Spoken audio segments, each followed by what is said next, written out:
જીજાબાઈનું મૃત્યુ થયું તો શિવાજી મહારાજ બહુ રડ્યા. માનું મૃત્યુ થાય કોને રડવું ન આવે? સેવકો આવી અને શિવાજીને કહે, મારા જે થયું હરી ઈચ્છા, એમ તમે એટલા રડો. ત્યારે છત્રપતિ શિવાજી એટલું બોલ્યા કે મારી માં ગઈ ને એનું મને દુઃખ છે, પણ વધુ એ વાતનું દુઃખ છે કે આ જગતમાં મને શિવાજી મહારાજ કહેનારા બહુ મળશે, પણ મારો શિવો કોયા છે એનું મને દુઃખ છે.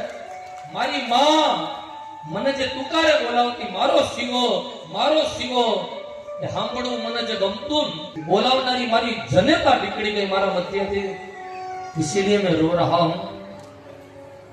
रात्रि नो समय भगवान कृष्ण यशोदाजी પાસે આવ્યા. आज लाला ने उदास જોયો. માય લાલા, તમારા મનમાં કઈક વાત ચાલે છે. હું તમારી માં છું, મને તો બોલ બેટા, એમ તમે કઈ બોલતા નથી. માં ના, આજે મને એમ થયું કે દરદ